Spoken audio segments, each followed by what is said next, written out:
In this tutorial, I'll explain my painting process for creating this Jack Skellington painting.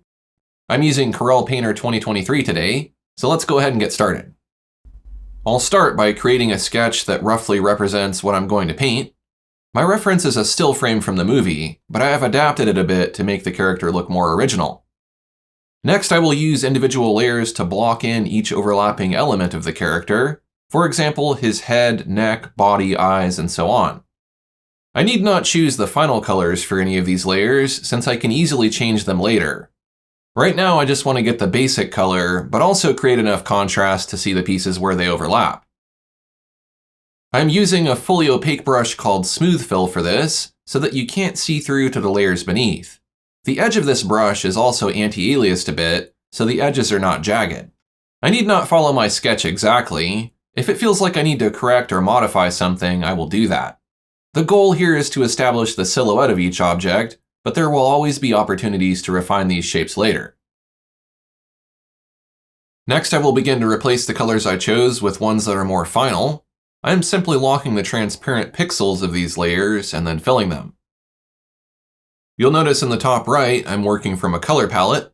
This is a color gamut mask that I created beforehand. This limits the color choices to ones that are harmonious. This helps to add realism to the painting, but also makes it easier to focus on painting because you've already decided on colors. I like to compose as I paint, because why not? That's one of the advantages to working digitally. As you can see, I can reposition the head and change the length of the neck, all because I took the time to separate everything into layers.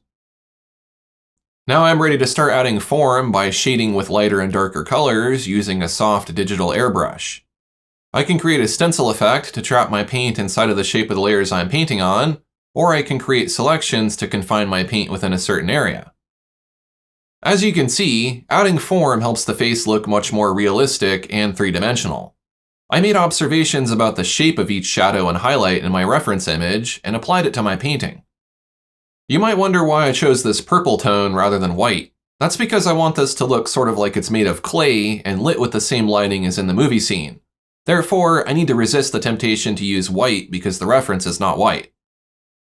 Shading objects like this is actually quite simple if you take the time to memorize how light affects the form of three-dimensional objects.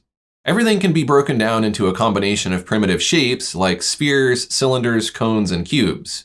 In this case, I'm working on a sphere for the head. The suit is a lot more complicated in terms of forms. This is one case where the reference I'm using does not really give me enough detail to be useful, so I have to use my imagination paired with what I've memorized about drawing suits to get the right effect. I think I will come back to the suit and continue adding more detail to the face. Earlier, I created the basic form of the head, but now I will focus on the finer details. In a way, this style of painting is a lot like sculpting. You're building up the painting gradually.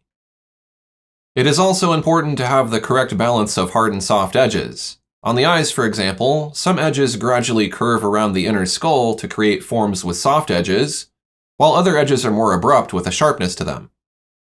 I'm using a blender like Diffuse Blur to soften the edges, and a distortion brush called Pinch to sharpen them. I'll create a new layer and make a selection of the head to create a stencil. Now I can paint on a new layer while confining the paint to the shape of the underlying layer. This gives me control over that color adjustment. You'll see me use the grayscale preview mode a lot during this demonstration. This is a Windows 10 and 11 feature. I use it to evaluate the contrast of the painting. It lets me see if a color is too light or too dark, and then I can adjust it to fit.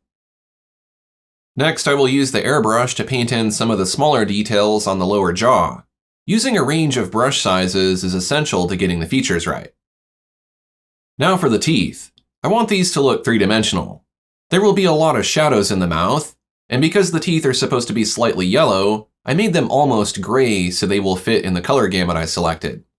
As you can see, straying outside of your gamut a tiny bit doesn't harm the color scheme. The colors are looking a little dull, so I will stray away from the reference image a bit and make them more vibrant, but not too much because it can easily ruin the realism. You'll notice that in my color gamut, the warm colors are quite limited in their saturation range. I'll create a new layer set to screen and use an airbrush to make a blue reflected light bouncing off of the face. Next, I'll transform the layers to correct the proportions of the lower jaw so that the mouth is more closed and the distance between the lips and teeth is reduced. I'll add highlights and shadows to the teeth, and then darken the inside of the mouth. And I'll use the distortion brushes Bulge and Pinch to sculpt the eye sockets and contours of the face a bit. I like to flip the image horizontally to evaluate it. This can help you reveal mistakes like incorrect proportions. Sometimes you may even like it better flipped, and if you do, you can keep it that way. The body is really lagging behind the head because I want to be certain that the head has enough detail. I'll begin to add some form to the body by separating the overlapping objects with lighter and darker colors. Although the suit is dark gray or black, it will reflect some of the environment light. Therefore, it cannot be a neutral gray or else it won't fit in. By lightly airbrushing over it with some of those warm and cool colors, I can make it look correct. I'll make it a bit glossier so that it feels more like clay. Now I will add some detail to the bat. I guess this is supposed to be a bow tie. I decided to make it a bit more elaborate so that it looks unique. I still want the material to sort of resemble clay, so I'll apply a similar shading style to the head. The bat's body might look neat if I make it sort of fuzzy, so I will add some finer brush strokes with a smooth palette knife to create lots of individual hairs. I don't want the bat wings to look flat, although they are. I'll add shading to show that they are bending into a more dynamic shape. The color is also very similar to the suit, so I will need to use contrast to separate them from each other. Next, I will darken the bottom edge of the lower jaw. This is a rather thin shape, so I will use a small airbrush and paint with the edge of it. Now to add some lighter colored stripes to the suit, I'll create selections of the suit layers and use those as stencils to add paint to a separate layer. I'm painting with the smooth palette knife because I want it to look like paint on clay. Because those stripes are on a separate layer, I can lock their transparency and paint over them with the airbrush to give them shadows that match the contours of the suit. I'm having some difficulty making sense of the direction the stripes should go, so I will come back to that later. Next, I will continue to build up the form of the suit. I'll add a few lighter areas to help the stripes bulge out. Then I'll use shadows to separate the overlapping objects. The bat wings also need stripes. These flow a bit differently than the suit stripes, but I want them to have the same hand-painted look. I'll add a few more details to the bat wings to separate them from the other layers, and then I'll move on to another area of the painting. After taking a break from it, I see the head needs a few adjustments to the form using distortion brushes. The opening of the suit feels asymmetrical, so I will adjust those layers by moving and transforming them. Now I will use the Distorto brush to reshape the contour of the stripes to get them looking more correct. The bat ears need some work. Although I'm working from a reference, you might not always like how the reference looks. You have the power to change details, so go for it. I'll use a small airbrush to make them more the way I like. One thing I do like about the reference is the ray of light in the background. I will add that in on a separate layer using an airbrush. I'll add shadows to the edges of the eyes to make them sink in more. Then I will fix the order of the neck layer since it was accidentally moved at some point. At this point, most of the detail has been blocked in. From here on out, I will be adding mostly small details to bring the painting closer to looking complete. You'll notice I'm jumping around a lot. What I'm doing is looking very closely at my reference image and trying to notice areas where I can improve the painting. I'm taking into consideration the entire painting and how everything fits together.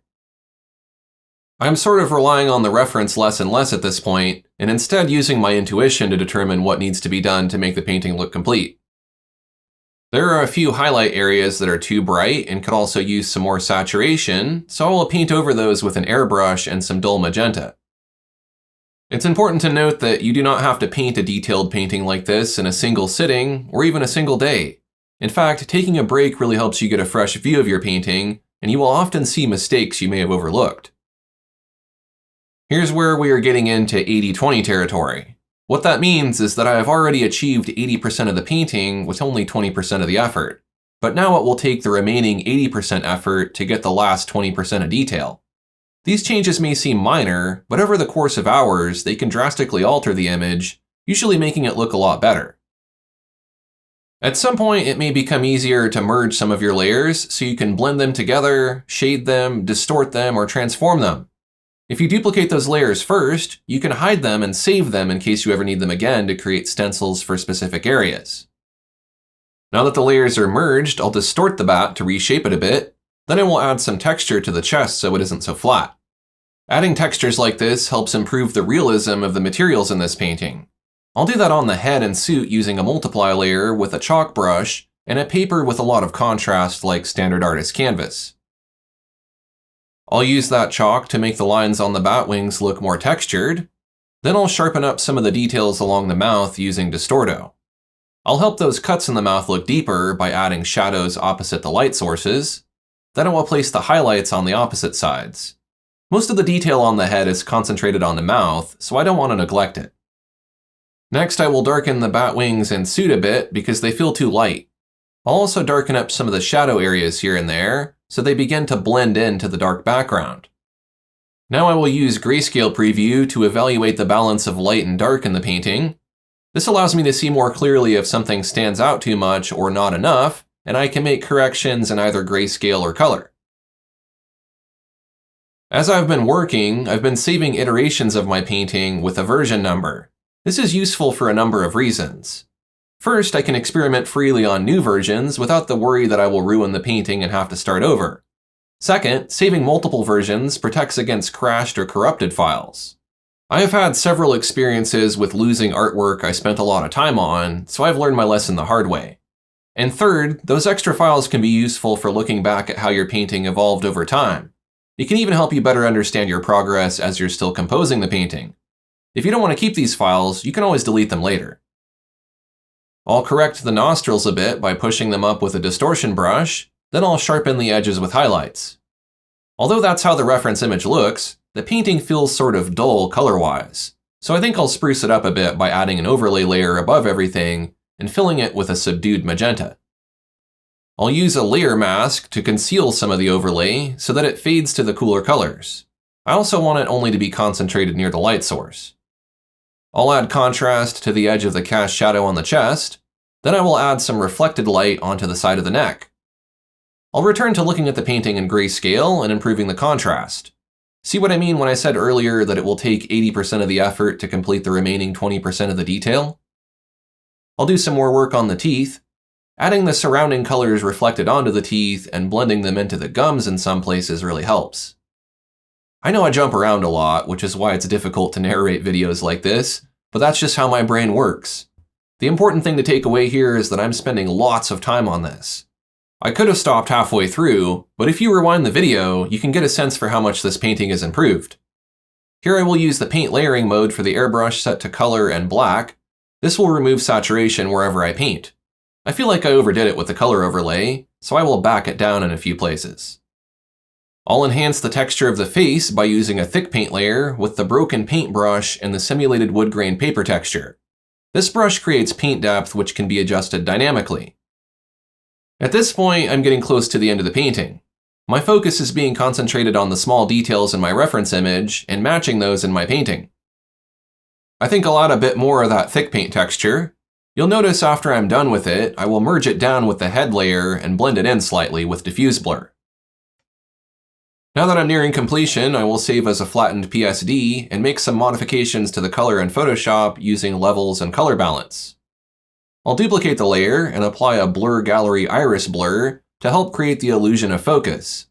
Since this would have been a small clay model shot up close with a camera, it would be a little out of focus near the edges. The reference image was a little dark, so I think I will adjust the shadows and highlights a bit to make the painting easier to see, but not too much or it will begin to ruin the contrast. By masking away some of it with a radial gradient, I can have the bottom areas remain dark and only lighten the head. I will create a vignette and fade that with a mask as well, then I'll reduce the layer opacity. At this point, I thought I was done, but I kept making a few minor brush strokes here and there, and eventually it added up. Unfortunately, I didn't record the last little bit of this, but as you can imagine, it was more of the same little tweaks here and there. This happens more than I'd like to admit, so if you ever see gaps in my really long painting sessions, that's why. Here's the finished painting. It took me about 6.5 hours to complete, and I painted it over the course of 2 days. I hope you enjoyed learning about my process. Thanks for watching.